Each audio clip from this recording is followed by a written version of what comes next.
ایک لازوال محبت کی داستان ہے جو جذبات، قربانی اور وقت کی آزمائشوں سے بھرپور ہے۔ ایمان، ایک حساس اور خواب دیکھنے والی لڑکی جو محبت کو عبادت سمجھتی ہے۔ ریحان، ایک باوقار، نرم دل اور خوددار نوجوان جو خوابوں کی بجائے حقیقتوں سے محبت کرتا ہے۔ چھوٹے سے قصبے میں واقع ایک خوبصورت لائبریری وہ جگہ تھی جہاں ایمان اور ریحان کی پہلی ملاقات ہوئی۔ ایمان کتابوں میں کھو جانے والی لڑکی تھی اور ریحان وقت کا پابند، سادہ سا نوجوان جو لائبریری میں اپنے بھائی کے کام میں مدد کرنے آتا تھا۔ پہلی بار نظر پڑی اور جیسے وقت تھم سا گیا۔ باتوں کا آغاز کتابوں سے ہوا اور رفتہ رفتہ دلوں کے رازوں تک جا پہنچا۔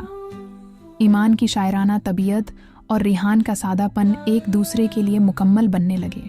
لیکن محبت آسان کہاں ہوتی ہے؟ ریحان کے گھرانے کی معاشی حالت بہت نازک تھی۔ وہ چاہتا تھا کہ ایمان کو وہ سب کچھ دے جس کی وہ حقدار ہے، لیکن خود کو اس کے قابل نہیں سمجھتا تھا۔ ایمان نے جب اس کے دل کی حالت جانی تو اس نے صرف ایک بات کہی، محبت قیمت نہیں مانگتی، صرف یقین مانگتی ہے۔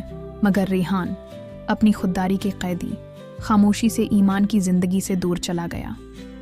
ایمان نے برسوں اس کا انتظار کیا، ہر اس مقام پر جہاں ان کی یادیں تھیں۔ وقت گزرتا رہا، سال بیت گئے۔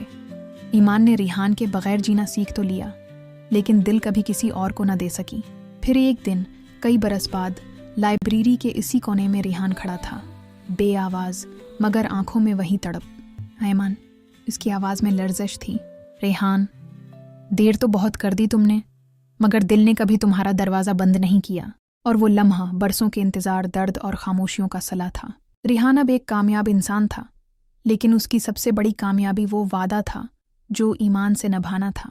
وہ شادی ہوئی، مگر یہ صرف دو انسانوں کا ملن نہ تھا، بلکہ دو روحوں کی مکمل کہانی، ایک ایسی داستان جو وقت کی